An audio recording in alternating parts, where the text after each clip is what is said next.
quote, was a godsend and an answer to the worldwide fast for relief from the pandemic, end quote. Might have to censor some of that because of YouTube, but I don't think so. What do you think? Oh, absolutely. 100%. Yeah. So we're probably, yeah, I'm a little crazy on this one. So like,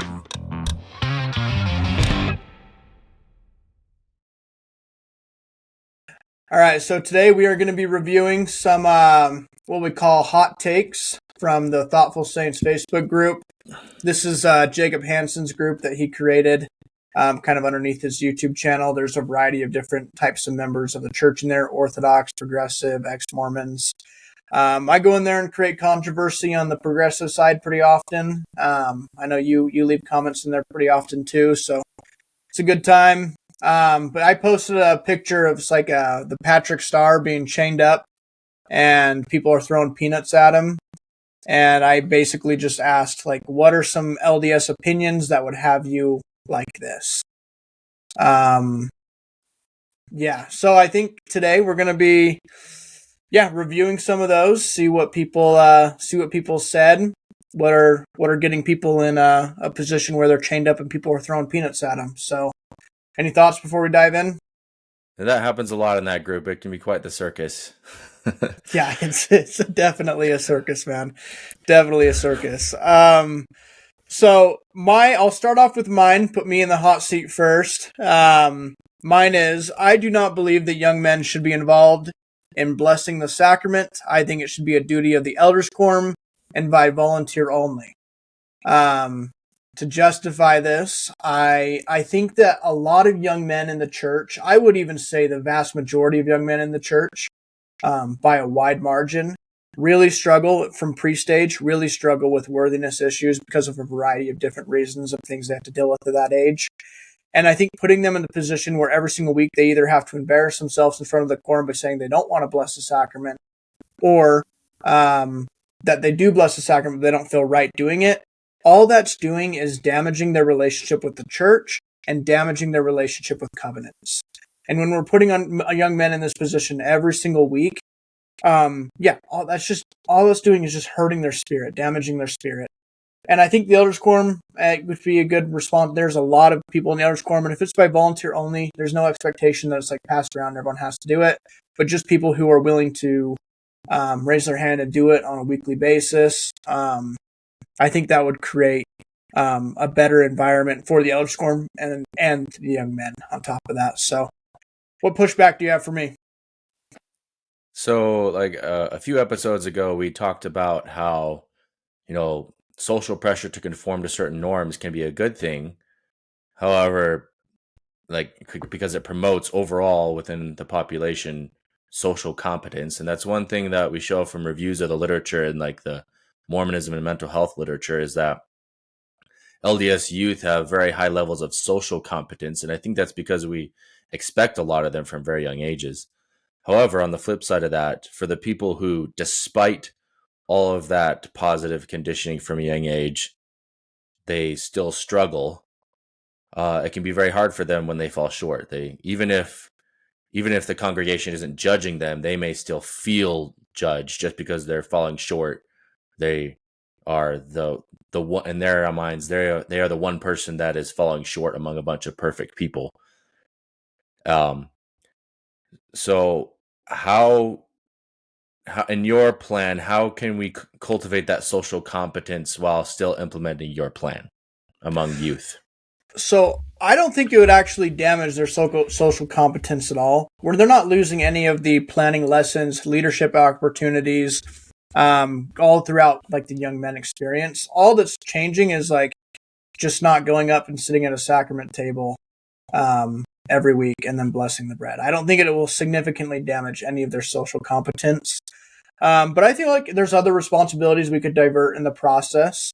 And give young men, there's plenty of responsibilities in the church that we could have them help out with, to replace that if that does take a significant damage to like their social competence. I don't think it does. I'm not convinced that it would provide any damage to it, but yeah, I think we could there's a variety of things we could replace it with to fulfill that if we needed to. Well, one hypothesis that some researchers have is that the reason why LDS youth tend to do better than, like, say, Catholic youth or Protestant youth is because not only do we teach those things in like Sunday school to young men, but we actually like require them to do things to be worthy, like temple worthy or worthy to pass the sacrament. And so because you give them tangible things that they have to do in order to participate in certain activities within the church, that gives them motivation to do better. So what you said, like there are other activities that wouldn't be as damaging that they could participate in. What would those activities be? Yeah, I think, well, right now we have a variety of them. We have temple attendance and getting it to a point where we can get young men in the temple at least once a month, just like a standard activity. I think could be a great thing to like promote that sort of like trying to maintain worthiness without throwing them up to the sacrament table every week when they're uncomfortable. I think that something like that could create an environment like that. On top of that, just partaking of the sacrament is a worthiness thing, and that's something they're already doing and teaching that, and trying to like teach them to establish a positive relationship with the sacrament before going up and blessing it, where they feel like they're taking it worthily over time, and then as they get in the honors quorum and they want to start volunteering, like when they're 18, preparing for mission, that could be helpful. I also think getting young men away from the sacrament could also promote creating the sacrament as more like helping us view it more sacred than I think a lot of people view it right now. Teaching young men that like, oh, this is a really big deal. It's not something we just throw. We don't just throw you up there when you're 16, but we want to prepare you a little more. And then you can volunteer once you hit elders quorum. I think that would be cool. But yeah, something like a little bit more frequent temple attendance could be good, as well as just really teaching from. I don't think we do a great job at teaching, taking the sacrament every week, and how significant that is in their spiritual development. And then focusing on that instead. Well, as long as the church has like temple worthiness or worthiness to do anything, I think there's a risk of what you fear happening. I don't Yeah, for know. sure. I don't know if they would be any better than what happens with the sacrament. I certainly have seen, like, I know anecdotes that like are examples of what you're talking about. Like some young men I grew up with, they got tired of doing the sacrament because they were struggling and they always felt guilty. But I don't know if like worthiness for the temple would be any better. Yeah, I don't know. In my experience, and this I might just be speaking off my experience. I always felt more comfortable going to the temple than I did blessing the sacrament. So, and even my bishop was, he even was more comfortable with me going to the temple than sometimes blessing the sacrament as I worked through things throughout high school. So, that might just be my personal experience. But I'm sure there's other solutions too if we don't want to go down that route. Um, but I feel like the net negative of kind of putting young men in that situation every week doesn't really, I think it outweighs any potential positives if they are there um, for that position. So I those are my just thoughts. remember when I became a priest, we would go visit. We call them shut-ins. The older people that couldn't come to church but still wanted the sacrament, we'd go and give them the sacrament. That was like an amazing experience for me. Very spiritual experience. There were people that were Yeah, like a lot of them were about to die. They were like old men whose wives had just died and they were too sick to come to church, and they were just so grateful that we came and gave them the sacrament. It was a really great experience for me. So um I don't know what I think about it. I mean, I get what you're saying. I definitely have seen anecdotes. I just don't know about it. It's all about the net effect, and we don't have any data yeah. on that It's an specifically. Yeah. Yep. That's why it's a hot take. No, there's not thorough research there, but next one is uh actually one more from me. I think young women should be able to pass the sacrament. What do you think about that?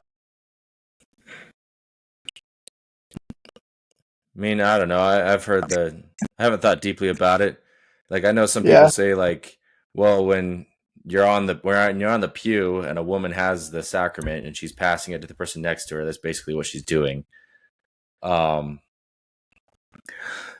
It's just, I think that young men, they require a lot more social control than young women do. Like they both require it, but young men just, they have a greater potential to do dumb things at that age. Yeah. And so if you bring, like, because it's a male activity, that's something that's directed at them. It's something to give them to shoot for, to be worthy, to behave. Once you bring like young women into the equation, I think it'll just create an environment where the young men feel like they're no longer needed in it, and they of all people are the ones that feel like they need to feel needed by the congregation, and in order to get them to participate. And so I think that bringing young women into it just for the sake of including them would, I don't know, damage that, because women are naturally more religious than men. Like, if you look at the numbers, women are the ones that are coming to church. They're less likely to leave the church than men are. Like, if you look at who's leaving not only our church, but churches in general, it's men. They're just naturally less religious than women. And so that's why I think that young men, they need the sacrament and certain duties to make them feel needed so that they'll stay. Yeah, I could see that take. I don't think there's any theological or anything like that reason why women shouldn't be passing the sacrament. But I could see a justification being made on that end, even if I'm not fully on board with it, I could see why that's a justification. I don't know, something like I just maybe even keeping it in the young men's responsibility, but like not making it frowned upon. Like if a woman, like if they don't have enough young men and they're like a couple young women are willing to, throwing a couple young women in there would be helpful.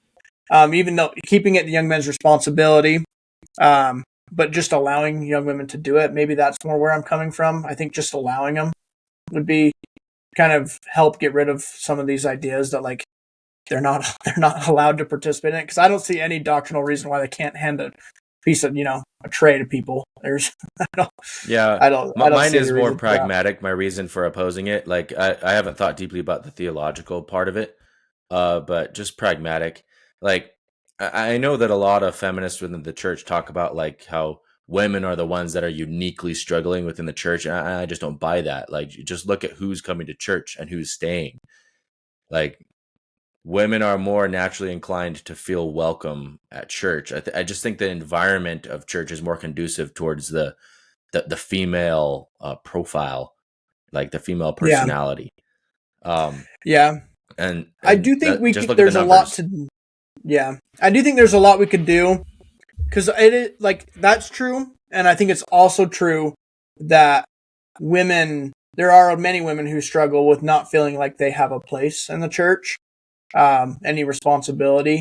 And this might come from just like a new wave, but like wanting more responsibility. Like, for example, like the Sunday school presidency or Sunday school presidency in like average wards is only men. And there's no reason that's only men. It's just only men because it's only men. Yeah, And I think that's that's the thing where it's just like, I think sometimes that comes across as if like women shouldn't have any responsibility. And I think they should. But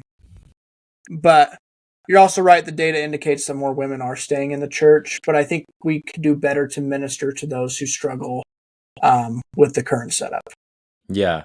Like, I'm not opposed to it theologically. Like, the Sunday school presidency isn't a priesthood office, and so Yeah, like there's no reason why you can't have women. Although, like, I don't know if the church is opposed to having presidencies with men and women in them. They currently don't yeah, do that that. would that could be Yeah, messy, honestly. yeah.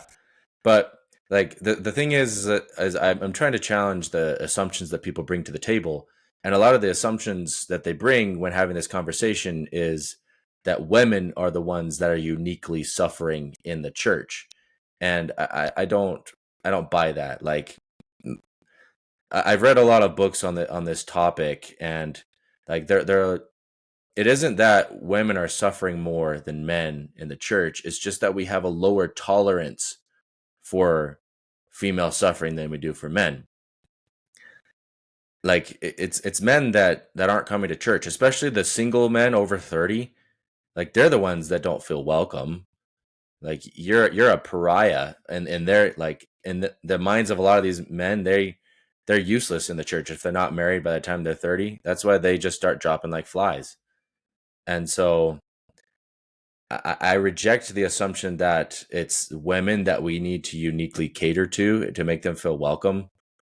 That doesn't mean that we can't make changes, like purely based on theological reasons, but if purely based on the numbers and for pragmatic reasons, the people we need to focus on are like men over 30 who aren't married. We need to try and help them feel more welcome because they're the ones that are having the most struggle feeling welcome at church. Yeah, I definitely, my experience sees that as a reality as well. So yeah, going to the next one. Christians have ruined marriage by allowing it to become a legal document. This is not mine, by the way, but allowing it to become a legal document for any person off the street to be ordained a priest. It is not real marriage. We only recognize it as such due to social and cultural reasons. I 100% agree that the government should not be involved in marriage. What do you think? Ben Shapiro, he recently gave a speech and participated in a debate in the Oxford Union, and I kind of resonated with what he said.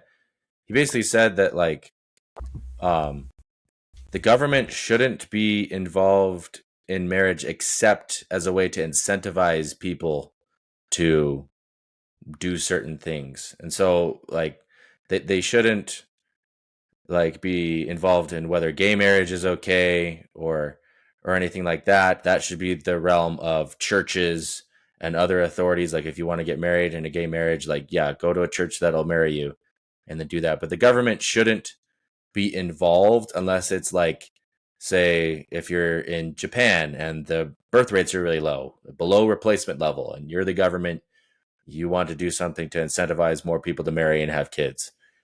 You put policies in place that'll do that. That's the only way that the government should be involved. Other than that, yeah, they shouldn't be involved in marriage. Yeah. Yeah, I would say I'm on a similar line. I don't think they should be involved in any marriage like that. The only thing is like the complexity there is when it comes to financial situations with divorce and everything like that. We'd have to find some solutions for that. But yeah, I think marriage is a religious thing and it should remain a religious thing. Well, even in the case of divorce, when I was taking my forensic and legal psychology class, um, it said that people who seek out mediation before they take it to the courts, like the divorce proceedings go much better. They're much less contentious.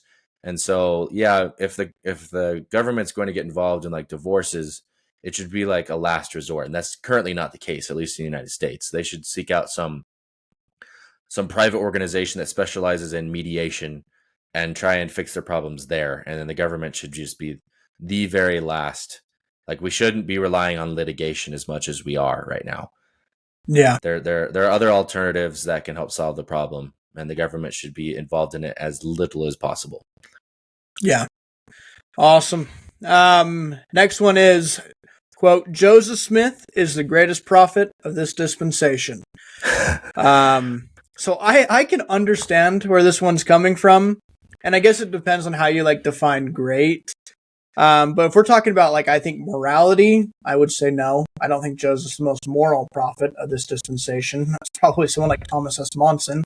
Man was almost perfect, right? He was a very, very good person. But if we're talking about like, if we're talking about accomplishments and like actually like dictating revelation, establishing scripture, kind of what you would normally expect at face value from a prophet, I would say yes. So what do you think? God did the most through him as far as revealing certain truths, but the most moral, like, I mean, I don't think he was an evil person, but he definitely made mistakes. But yeah, there are definitely subsequent prophets that probably lived more holy lives than he did. He had a much more dynamic personality, and he had a lot on his plate of things to accomplish, and he was a go-getter, and in the process he made some choices that probably weren't the best. Yeah. Yeah, I'm with you. Next one is there probably wasn't a global flood. That shouldn't even be controversial. There wasn't a global flood. No. There was no flood. God didn't commit genocide. He didn't plant billions of pieces of evidence suggesting that it going directly against a global flood, and he's not going to condemn people for hell just for not believing in a global flood. It's just there was no global flood. It didn't happen. Stop. It's not even controversial. It didn't happen. So I do believe there was a type of flood. Again, I think there's good evidence to show that. Michael Jones from Inspiring Philosophy, he has a good video on this. It's been a while since I watched it, but he said that there was a certain point in time where the sea level rose significantly, and so the coast, people living on the coasts would have seen that as like a flood, and like certainly their world was flooded, so it would have seemed like a global flood to them because it was a local flood, but like they only know their area of the world. And so the way that they told the story was that the world was flooded. And so we have all these like flood myths from tons of different civilizations all across the world. I think those harken back to a certain point in time when the sea levels rose and flooded the earth, so to speak. Was that the Younger Dryas event? Yeah, that's one hypothesis. Mm-hmm. Yeah, that one's a little old for the mainstream biblical timeline, but I guess if you're willing to be a little nuanced with the timeline, that could fit in. I take the route that I think the flood was just a story that was written that found its way into the Bible. I don't think it was an actual event, but I'm open-minded about a local flood. It's not the position I take right now, but I wouldn't be bothered if that was the case. A total global flood, no. I just think that's a fantasy. I think that's a Santa Claus. Where their entire Earth was covered in water. No. Yeah, there's so many issues with that position. Like so many, the things you have to cause God to do to maintain a belief in that turns him into a demon, just an absolute evil God that's not worth any sort of acknowledgement. So I will never, I don't, and I never will again hold a position of a global flood. People say, what about the baptism of the earth? I'm like, why? We don't baptize animals. Why do we have to baptize the earth? You know? Yeah. Well, we don't baptize rocks. Like, come on now. Well, I loved Ben Spackman's take on this when he did an interview on Saints Unscripted, where like debating about whether it's a global flood or a local flood misses the point of the story. The whole point of the flood story was to compare Israel's God to the gods of Babylon and Egypt because they had their own flood stories. And the whole point of those stories was that all the people on earth were making a bunch of noise and being annoying. And so their gods got annoyed with them and just they're extremely petty, and they just sent down a flood to kill everyone because they were annoyed with their subjects, their people. The whole point of the Hebrew flood story was to show that, hey, our God is more just and fair and righteous than your gods because he only sends down a flood after he's warned people to repent, and he only does it because people are sinning. They're doing terrible things. He doesn't just do it for petty reasons. He does it for good reasons because his people are being wicked and doing extremely abhorrent things. And he sends down a prophet to warn them first. He's a just God. He's better than your gods. So that was the whole point of that flood story. So debating about whether it's a global flood or a local flood, while interesting, misses the point of the story. Yeah. I think Ben Spackman's work on the flood, evolution, old Earth, I think it's probably the best in the church on that topic right now. Yeah, so does good work. I'm loving what he's putting out. Next one is, quote, blood atonement is doctrinal to a certain extent, end quote. Remind me not to hang around this guy. Yeah. I don't know. What do you think? I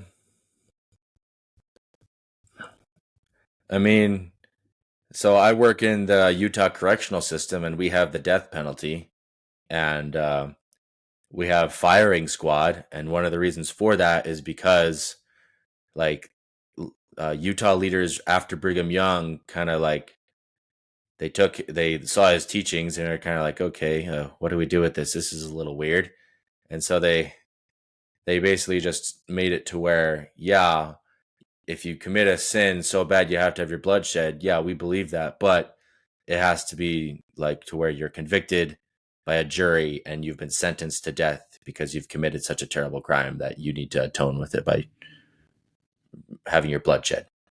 And so, kind of interesting history there. I don't know what I think about it doctrinally. I mean, Brigham Young said a lot of crazy things that the church has abandoned now. But Yeah, it really comes down to what you think of the death penalty. Yeah, because that's how it's been expressed. That is the most current expression of the teaching. And so if you believe that the death penalty is okay in certain instances, then I mean maybe it could be true. But if you don't, then you're probably not going to like anything about blood atonement. yeah. Yeah, I haven't done very deep into the death penalty, so I don't have a significant opinion there. But like for me, I think burning in hell for 1,000 years is worse than dying. So Yeah. if someone needs to like pay for their sins, I don't think just dying is going to solve the problem. I think burning in hell is a much more significant punishment. So yeah, that's my opinion. I don't think you can't get out of any sins by just laying down your life. People have done some horrific things that I think deserve pretty significant punishment in the afterlife. Yeah, there's the people who go into the celestial kingdom, like it's been described as like a great place, the celestial kingdom, but people who go there are going to have to spend quite a bit of time in spirit prison paying for their sins and suffering for them before they can go there. Yeah. Yeah, I definitely have some thoughts there, but another time. Yeah, I know. I know. Okay, the next one is, quote, the restriction of the priesthood for African descents was a true revelation from the Lord, end quote. Where was the revelation? Yeah, show me the revelation first before you start talking like that. Yeah. The justifications that Brigham Young gave for the ban are just false. The curse of Cain, interracial marriage, things like that, those justifications are just not true. And he never cited any sort of revelation. So if the reasons that he gave for the ban aren't true, then there's no reason to believe that the ban was inspired in the first place, considering zero revelation, anything like that. And Joseph giving the priesthood to black members of the church.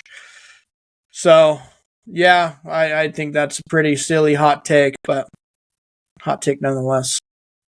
Yeah, like, and this also comes from like the evangelical Protestants too. I've seen some of them say that like, oh, well, Mormons they're just being a bunch of postmodernists because they're throwing Brigham Young under the bus. They used to believe that blacks could be restricted from the priesthood and now they don't. Like, well, no, you can be a pretty like Orthodox Latter-day Saint and deconstruct what Brigham Young said and that teaching on its own terms within the confines of Mormon doctrine.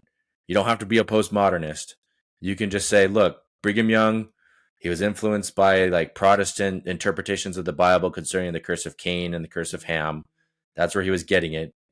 It was based on that interpretation of the Bible, which is a false interpretation. There's no revelation. Subsequent prophets couldn't agree on what the reasons were for the curse of Cain. Like some used, like McConkie used that they were less valiant in the premortal life. Brigham Young never used that. Some use the scripture in the book of Abraham, the book of Moses, but Brigham Young never used that. He pretty sure he was using the Bible as a justification for the priesthood ban. And then there's like the curse of Cain, the curse of Ham. That was his favorite go-to one. But they couldn't agree on the reason. They couldn't agree if it was doctrine or policy. Like there's just it's so unstable that it's easy to deconstruct on its own terms. Yeah. Yep, 100%. Next one is, quote, energy healing, muscle testing, use of crystals, chakra healing, tarot, astrology, Tarot,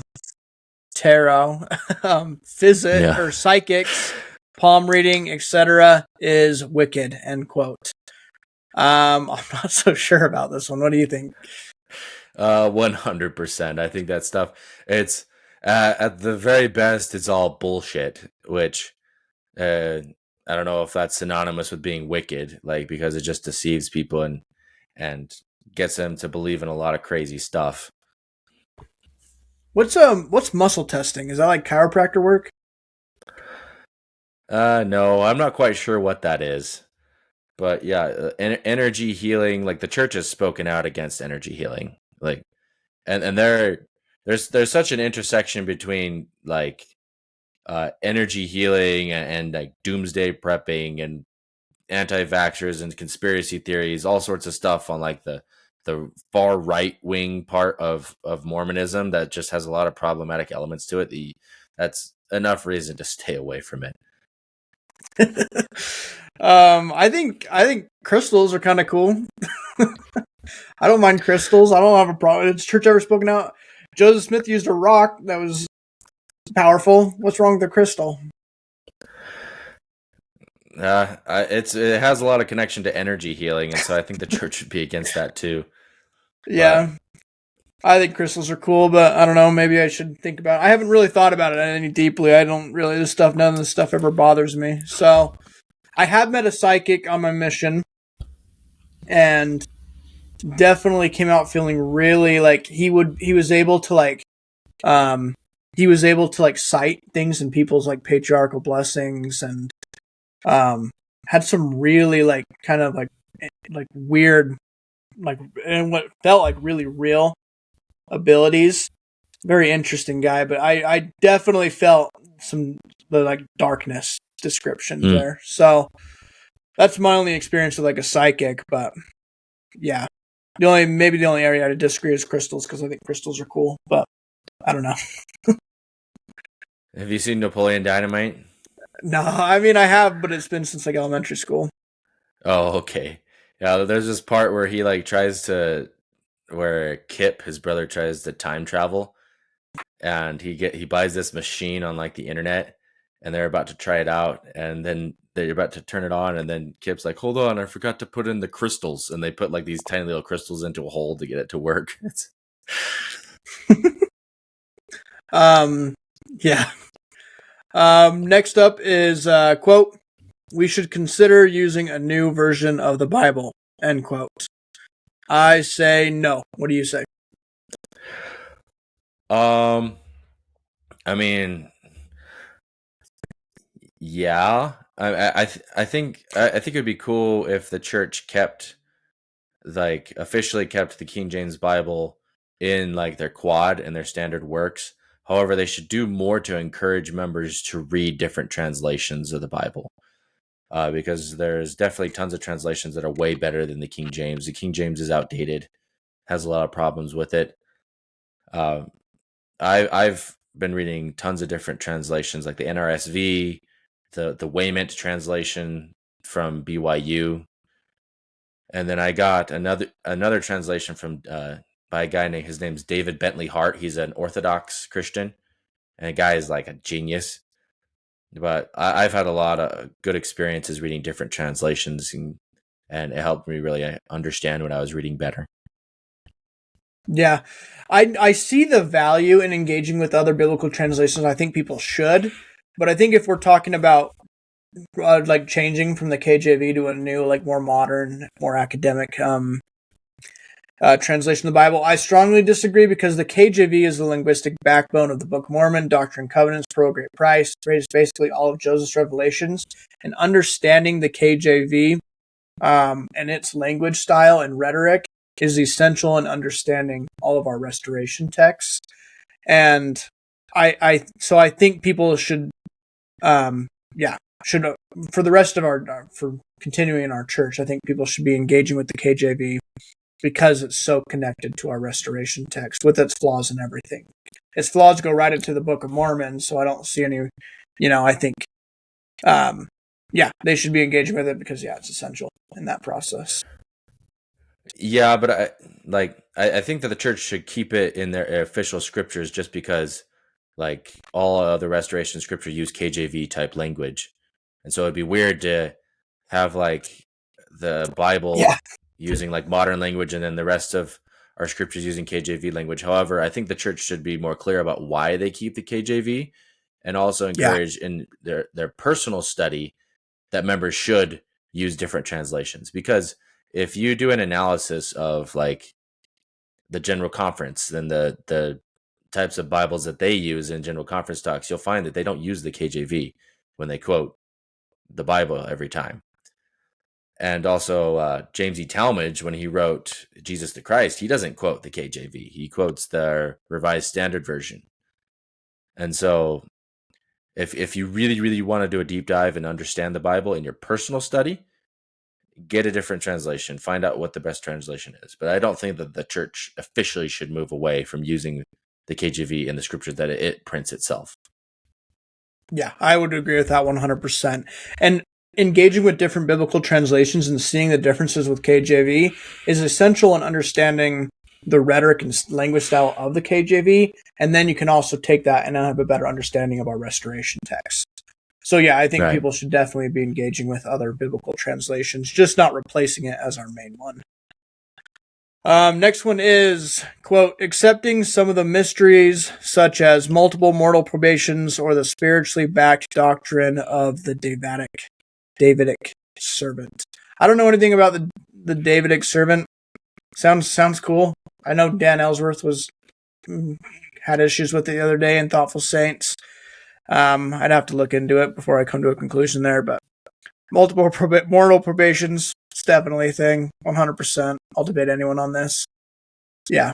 What do you think? I don't know anything about the Davidic servant either. So I don't know how much of a conversation we can have on this. Yeah. Yeah, I'm passionate about multiple mortal probations, but that probably deserves its own whole thing another day. But yeah, you have any thoughts on mortal probations before we go on? Multiple mortal probations? Yeah. I'm leaning towards not believing in it. I don't think that everything that Joseph said we should take it at face value, especially if it hasn't been canonized by the current church. We don't have to believe everything that comes out of a prophet's mouth. Yeah. Collective witness model. No, I do not subscribe to the collective witness model. That's some good parts to it, but I don't subscribe to it, definitely. But yeah, definitely good conversation for another day. Next one is, quote, we put too much emphasis on Joseph Smith and need to get rid of praise to the man, end quote. I think that's a terrible take. What do you think? Yeah, that's a terrible take. Praise to the Man is an amazing song. It's an amazing song. Like, and my like, if I could summarize my position, I consider myself in a lot of ways pretty fundamental in that I believe that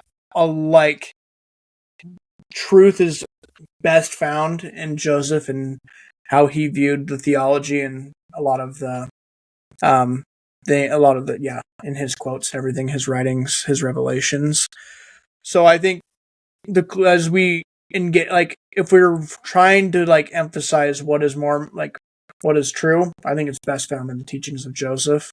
That's just my position. So, I think it's clear that when we look back throughout church history, the most amount of revelations, theological expansions, scripture, that's coming from Joseph Smith. And if we place too much, how could we place too much emphasis on him if pretty much all of our unique scriptures and beliefs come from when he was the prophet. Yeah. Like if you're coming at this from an evangelical Protestant point of view, like saying that we worship Joseph Smith, I mean, there are all sorts of like gospel music about Moses, and like Yeah.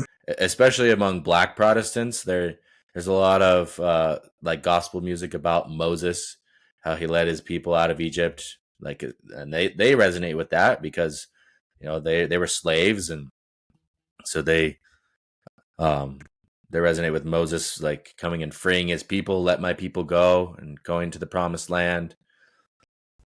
I don't see any reason not that we can't have hymns about our prophet. Yeah. Yeah, I'm with that. Next one is, quote, the COVID vax was a godsend and an answer to the worldwide fast for relief from the pandemic, end quote. Might have to censor some of that because of YouTube, but I don't think so. What do you think? Oh, absolutely, 100%. Yeah, So we're probably. yeah, I'm we a could. little crazy on this one. So like I I'm not one of those libs. I'm not liberal at all. Like I'm very Yeah, conservative on a lot of issues. But my dad's a doctor, and I believe very strongly in vaccines, and I actually empathize with the position of a lot of the people who saw a lot of shady stuff going on during COVID, especially when it came to masks and lockdowns and all these mandates. Like there was a lot of posturing from the CDC about, oh yeah, this will work, when in reality it was just them like just saying do this without much evidence behind it. When it came to masks, there was like a Cochrane review that showed that like they weren't really effective in reducing the spread or reducing disease. Um, Lockdowns were like an abomination. They caused a lot of small businesses to shut down and gave like a ton of business to all the big corporations like Amazon and Costco and Walmart, because they were the only places that could be open. So they got a ton of money while all the small businesses shut down. So like I empathize with that part. And even when it comes to the vaccine, like I still empathize with people's problems because um the CDC was saying stuff like, oh, natural immunity isn't as good as the vaccine. That turned out not to be true.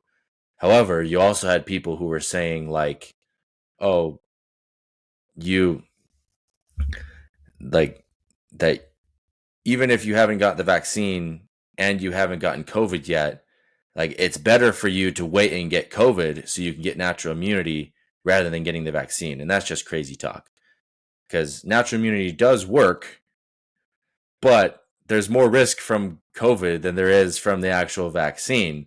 And so if you haven't gotten COVID yet, waiting to get COVID in order to get natural immunity is just crazy talk. yeah, Um, yeah, and the thing is that there have been some studies that have come out showing that, and this, like, I don't have expressed any joy in this, but um, it compared Republican dominated counties, and Democrat counties. And it showed that prior to the vax coming out, um, the excess death rates were pretty similar among these counties. After the vaccine hit, the excess death rates among Republican counties started going up much more than Democrat counties, and they were like, even after controlling for age. And it's not like a perfect, like it's not causal, but it is, I think, enough evidence to show, because Republicans, especially like hardcore Trumpers, were much more likely to be vaccine hesitant. It shows that vaccine hesitancy may have caused more people to die. And they've been able to show this in Brazil too. Those who voted for um, President Bolsonaro, I forgot his name. He was the conservative president of Brazil. They were much more likely to be vaccine hesitant as well, and they found the same thing, as they were much more likely to die from COVID because they were less willing to take the vaccine. I know I've said the word vaccine a lot, and so I probably gonna have to, I don't know, censor it. But yeah. Well, we'll see how it goes. But the thing I'm is like probably. Go ahead. I resonate with a lot of concerns that people had, but they took it too far. Like yeah, all these things were BS, but like the vaccine is what can keep us from having to do all this BS even longer because they actually work. And yes, I understand that there's risks of myocarditis when it comes to the some of the vaccines, the mRNA vaccines, and then there's a risk of blood clots when it came to the Johnson and Johnson vaccine.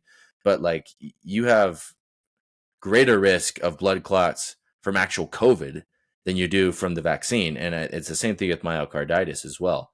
So every like cure or medicine has risks. The question is, do the risks outweigh the benefits? And I think the evidence shows that the benefits outweigh the risks when it came to the vaccine. And I got really impatient with people when it came to the vaccine during COVID. Yeah, I'm probably with you about 95% of that.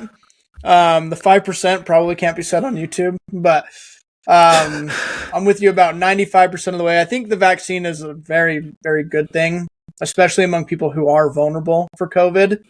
When it comes to like how the church promoted it, in connection with masks and everything, as well as I think how we've engaged with it with young, healthy people.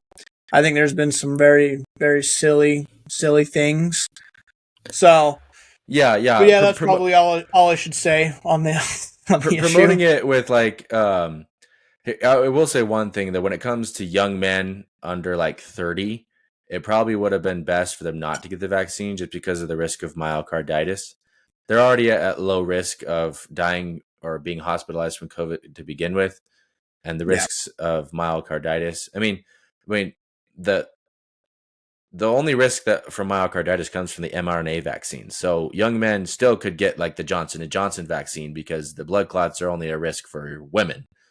And so that doesn't mean you shouldn't take the vaccine. It just means that you should take a different one.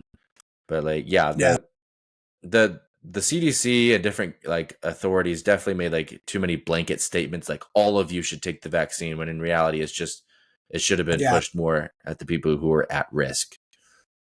yeah. And like, I'm gonna be honest. I'm not vaxxed. I'm not gonna get. It's not gonna happen. Yeah. Um, but like, yeah, I just some of like some of the silliness is like we have like the word of wisdom, which is a great, beautiful doctrine, and not a word like was said about that. No one said get healthy. No one said Yeah. like put yourself in a position where like um yeah you could be healthy if you do get ill from a variety of different things. Nobody cared about health. It was all just go and like put this into you and your problems are all solved. Your obesity, oh, that's fine. Are you eating chips at Yeah. 12 o'clock at night? That's fine. Don't wash your hand. Doesn't matter. But get this shot because that'll fix all your problems. I just think some of the rhetoric coming from even from like inside the church was just ridiculous. And yeah, Yeah.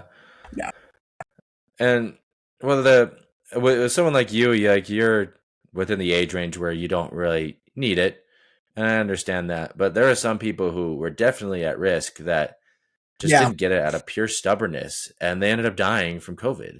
And yeah, I even knew some people who got like they almost died, and it scared the hell out of me because they were some extended family, and and they were very anti-vax, and I couldn't help but wonder, like, if they'd gotten it, would that have happened?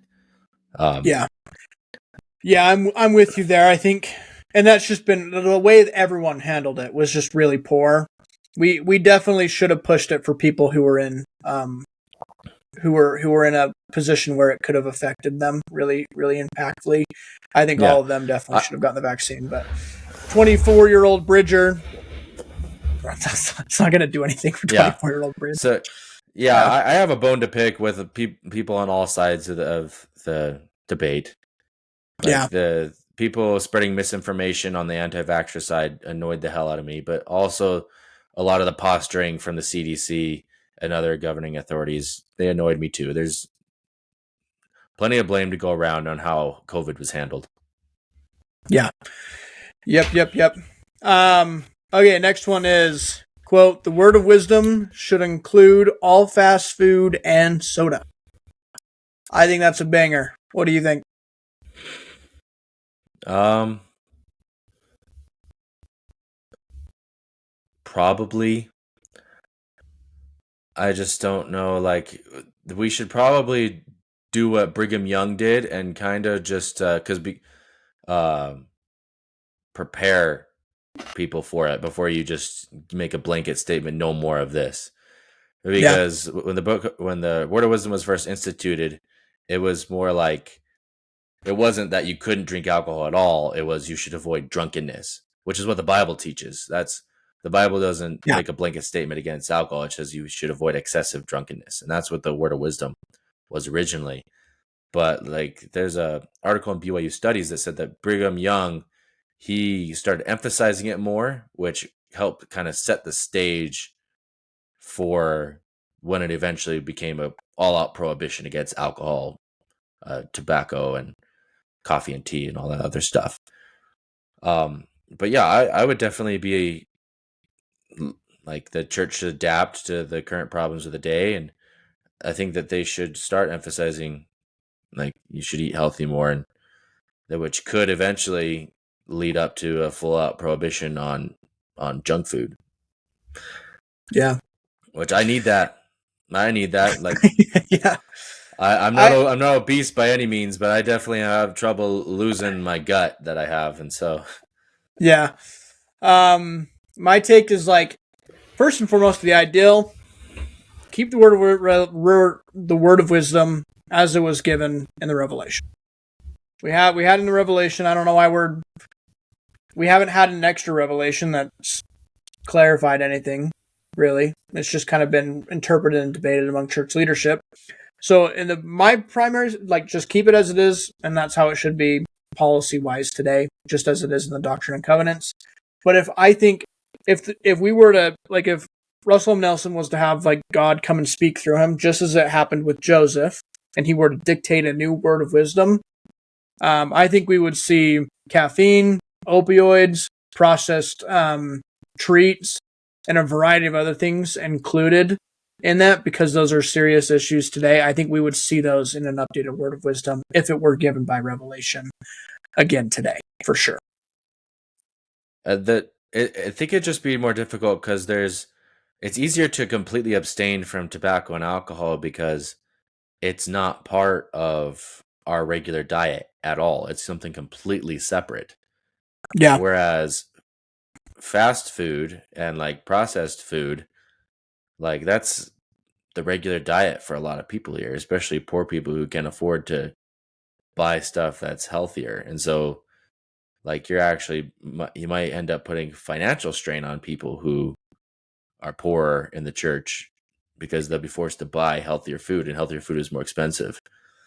Yeah, I wouldn't say necessarily processed food, but like I'm talking like Laffy Taffies, like processed candy specifically. Yeah, not processed food. I don't think that's reasonable. But like caffeine, caffeine, reliance on, like, opioids, processed sugar specifically, like candy, the candy aisle of Walmart. I think, and I don't think they would be given by, like, you're not allowed to drink this. I think or eat this. I think it'd be the same thing as in the original Word of Wisdom, advising against it. Yeah. So not making it like part of a worthiness thing, but just putting more emphasis on it. Putting more emphasis on general health. Yeah. This is a controversial opinion by me, but, like, it's ridiculous that we'll, like, kick someone out of the temple for coffee.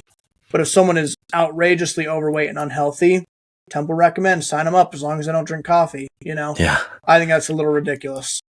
Right. But, all right, well, next one is, quote, Heartland over Meso. I will stick to my guns here, end quote. Yeah. Meso. Yeah. Hands down. Yeah, like, if you ask any academically trained Book of Mormon scholar or historian, you know what they're going to say? They're going to say Mesoamerica. Mm-hmm. If you ask the goofy far-right conspiracy theorists in the church, you know what they're going to say? They're going to say Heartland. Yep. And I think if, like, Heartland had, like, like, the evidence that they use are just so, like rocks and caves that have little scribbles on them. Oh, okay, that's apparently all that's evidence for the Book of Mormon, or Uh-huh. DNA from 50,000 years ago. That's apparently evidence. Like some of the car parts that look like swords. Oh yeah, that's apparently evidence. Like there's some of the like goofiest stuff is coming out as evidence for the Heartland model, and then you have like the Meso guys who are writing incredibly well-depth research papers, peer-reviewed, very academically rigorous and responsible. And when you just compare like the two groups, it's not even close. It's not like it. It should. The only reason people like Heartland is because they like a United States of America. They're like, oh, we're Yeah. great United. There's no logical reason to choose Heartland over Mesoamerica other than American nationalism. It's all the evidence is very silly when you put it into like academic testing. In comparison, Mesoamerica has really, really great research done on it by some of the best brains that we have in the church today. And again, every single academically trained professional historian and scholar of the Book of Mormon is going to choose Mesoamerica. That's just the way it is. Yeah. Yeah, and I think that the Mesoamerican model actually helps refute the allegations that the Book of Mormon is just Joseph Smith taking stuff from the mound builder myth. Because like you don't have to believe that the Book of Mormon is true, but the very fact that scholars have been able to find more parallels between the Book of Mormon and Mesoamerica rather than the Heartland model is evidence that that Joseph Smith didn't get it from the mound builder myth. Because like you can dismiss those parallels between the Book of Mormon and Mesoamerica as parallel mania. That's fine with me. But you have to acknowledge that Joseph Smith got those parallels from somewhere other than the mound builder myth if there's more parallels with the Mesoamerican model than there is with the Heartland model. Yeah, and like the Heartland model, you can't place it down in the Heartland, and you can't be like, oh, here's why the River Sidon is going this way and this is over here. Like you can't do that with the Heartland model. It doesn't work.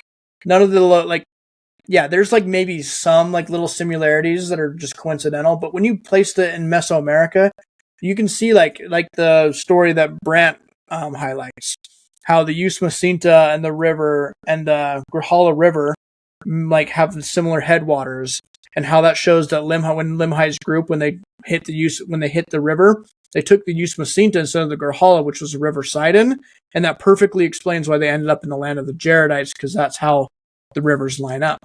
And when you do that, when like there's so many different ways when you place the Book of Mormon in that Mesoamerican context, it makes us understand the stories better.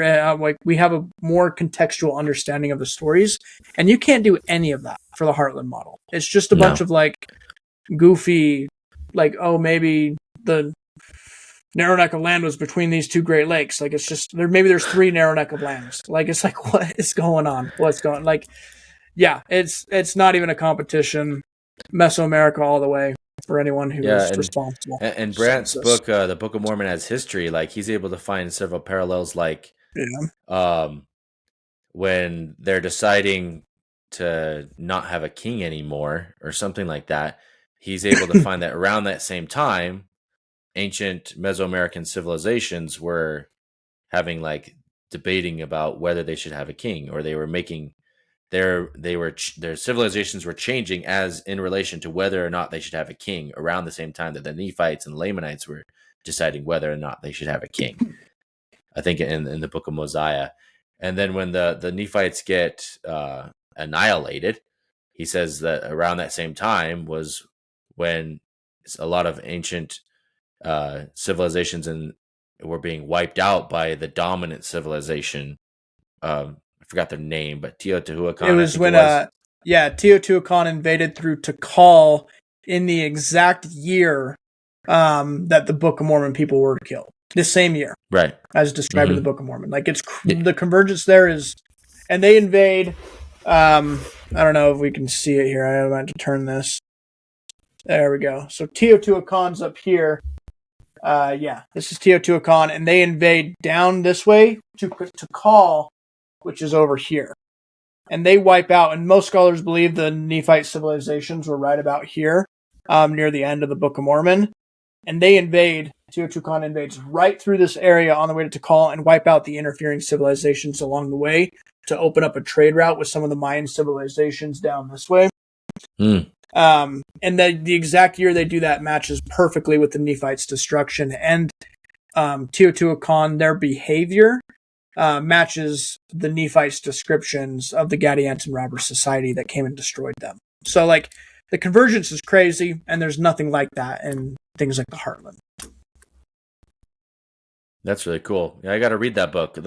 I know I watched his episode on Mormonism with the Murph where he goes over the findings of the book, but I haven't actually read the book. So yeah, it's a good book. I've been working through it for a while. I like it a lot. He's definitely the best that Meso has right now. Yeah, I just wish he was a little more salesy. He doesn't have a great ability to concise and present his arguments very passionately, like the Heartland. The Heartland guys are salesmen. They're marketers. They know how to market their stuff. He's very academic though. Okay, next one. Quote: Brigham Young was a brutal dictator, a murderer who ordered the massacre, a racist, a radical Calvinist masquerading as a Latter-day Saint. He spoke false doctrine, calling into question as we should even see him as a prophet at all. End quote. So I know you've practically read every biography there is on Brigham Young. You have any thoughts? Yeah, I haven't read every single one, but I've read the John Turner biography. I've read the one by Thomas Alexander.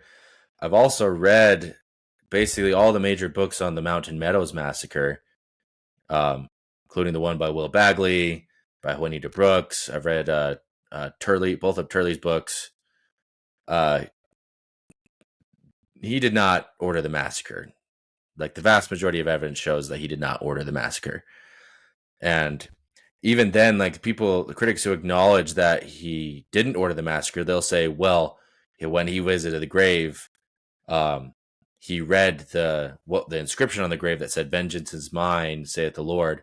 And then he says, "Vengeance is mine, and I have taken a little." That's like evidence that he thinks that, okay, like, he didn't sanction the massacre, but he thought it was a good thing. Well, you have to take into account that he was basing his conclusions off the lies that were being told him by John D. Lee and Isaac Haight, that these settlers were like trying to intimidate the saints as they were going through Utah, that they bragged about killing Joseph Smith, and they poisoned like a well or something that killed some Native Americans and everything. So he was talking about the men mostly. He wasn't happy that the women and children got killed. Like, even John D. Lee said that he expressed a lot of remorse after hearing that, according to Lee, the Native Americans had massacred all these people. Like, he was not happy about it at all. And like, there's evidence that he stopped his Indian policy after he heard about what happened. So like, he definitely wasn't happy that it happened. He didn't order it. And any like bad things that he said about the massacre were based off of bad information. And that the more he learned about the massacre, the more and more he's like, okay, yeah, this wasn't good at all. Yeah. Yeah, I think that's a great summary. Yeah, I don't think he was a brutal dictator. I don't think he was definitely a racist. Like, that's for sure. He definitely taught some false doctrines. That's for sure. But I also think Brigham Young is. Go ahead. But you also have to take into account, like, a lot of people try to paint him as like this, like, exceptionally racist for his time. You can say that, like, he didn't live up to the Christian ideal, what a true church should look like. But when it comes to comparing him to his contemporaries, he had the, like, typical views of your typical Northerner during that time. Similar to, he had views on slavery, similar to Abraham Lincoln. Mm-hmm.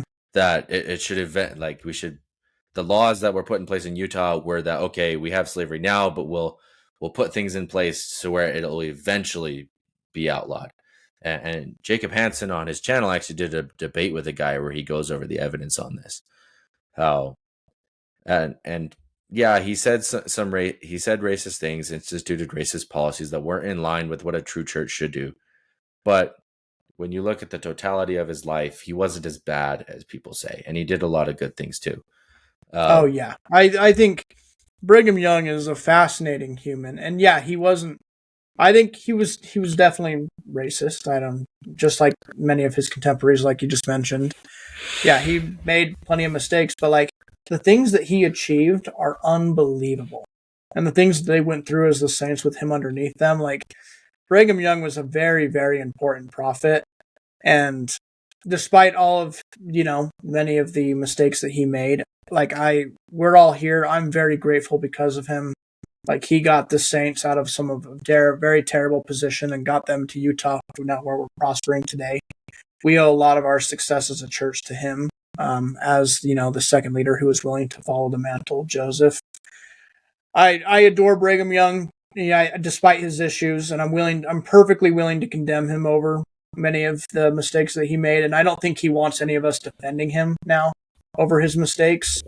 But I definitely think his legacy deserves more than what this take is trying to paint him as. Yeah, well, there's a lot of things I have to say about him. Like people try to paint Utah under Brigham Young as this terrible, violent place. You have to understand that, like in the 1840s and 1850s, Utah was a part of the Wild West. And the Wild West was a very violent place. There was a lot of extra legal violence going on. And there is evidence that some Utahns participated in that violence. Um, However, there's like a review of the evidence by Scott Thomas it's a master's thesis that was published in 2010 that basically reviewed all the violence that went on in Utah, and it shows that while there was some violence, it wasn't most of it was just typical extra legal violence that was typical of the Wild West at that time. It like blood atonement, there were a few instances of violence that could be classified as blood atonement, but they weren't that many compared to all the other extra legal violence. And Patrick Mason, he actually said that like the fact that we can track every single instance of extra legal violence in Utah is amazing, because in other places like the Deep South where lynchings were happening all the time, like we can't track all the deaths that happened there. You can in Utah. That's evidence that it was much less common in Utah than in other areas of the United States. Brigham Young, he said a lot of fiery things, but that a lot of it was just all talk. He wasn't a tyrant. There were people that were constantly leaving the church and leaving Utah. It's not like they couldn't leave. He was keeping them from leaving. That didn't happen.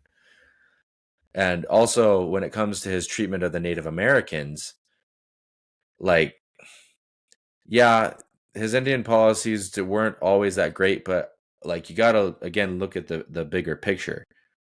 When you compare like how the Spanish treated the Native Americans, the Mexicans treated the Native Americans, the US government and other American settlers, how they treated the Native Americans, the Mormons were much better in how they treated them. Like and even when you compare them to how some Native American tribes treated other tribes, the Mormons were much better. Like you have to understand, one of the reasons why the Mormons had conflicts with the Utes specifically was because the Utes didn't like the fact that we were trying to put a stop to their very brutal slave trade that was going on in the Utah territory. Like the Utes were the first tribe to get horses and guns, and because of this, they terrorized other tribes, especially the Paiutes. The Paiutes didn't have horses, and all they had was bows and arrows. And so the Utes were constantly raiding their tribes, kidnapping their kids, and selling them to the Mexicans or to other American settlers as slaves. And the Mormons were trying to put a stop to that. And the Utes didn't like that. Well, Kara didn't like that. And so that's not exactly an honorable reason to want to fight the Mormons. Now, of course, the Mormons had other less than honorable reasons for fighting the Native Americans, but it's not that complicated. You can't draw like, oh, Mormons bad, Natives good. Like it's just not that simple. Yeah, I'm with you, fully there. All right, last one is quote: "The church should run a background checks on every adult who accepts a calling that works in proximity to children and youth. They currently have no resources to accommodate this safeguard." End quote. I think that's I like it. I like background checks for people who work with youth and children. I don't know. What do you think? This is your expertise right here. So, I'm fine with it. What I am against is people thinking that the church is evil or extremely problematic for not having them. Because the thing is, we don't know if background checks work. That background checks only apply to people who have been convicted of a crime. And the thing is, most people who abuse kids haven't been convicted. Like they slip through the cracks. Most people do not get processed by the criminal justice system. It's very rare compared to like how often it happens. So background checks can help. But if you look into the work of Jennifer Roach, she's already shown that the church is already doing a ton of things that make abuse less common in the church. And so if we're going to institute background checks, it should be viewed in the light of how can we help the church do better than it's already doing, rather than, oh, the church is super problematic and evil because they don't have background checks. Because we don't know if they're effective or not. We don't really have any data on that. And I challenge anyone to provide data on that. Yeah. All right. Yeah, I'm with you there. So those are the hot takes that we got. We can do another one in a little while, and if anyone listening wants to provide some hot takes, send them over. Let me know, and we can react to them in the next one. But I just had another thought about the abuse. So anyone who thinks that the church like is extremely evil or problematic for not having background checks, keep in mind that the best data we have shows that abuse is significantly lower in the church than out of it. For example, you have the Boy Scouts of America lawsuit where you have, I think, like 87,000 cases being brought to the courts. And even though the church makes up like 20% of all Boy Scouts and 37% of all Boy Scout troops, they only make up, according to the best numbers we have, about 2 to 9% of the abuse cases being brought to the courts. 2 to 9% of those 87,000 cases. So that's evidence that they are underrepresented. And then the study conducted by Jennifer Roach and a statistician, forgot his name, but they took a random sample from what's called the perversion files, and they were able to run a statistical analysis that basically confirmed those findings. But this is of perpetrators rather than victims in the courts. That even though the church made up like 30% of the Boy Scout troops, they only made up about like 5% of all the perpetrators.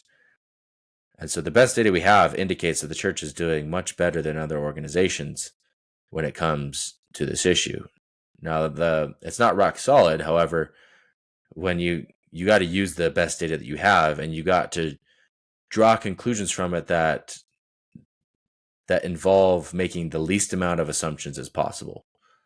And so when you do that, shows that the church is doing extremely well on this, and that if we institute background checks, it's only going to be about helping the church do better than it's already doing.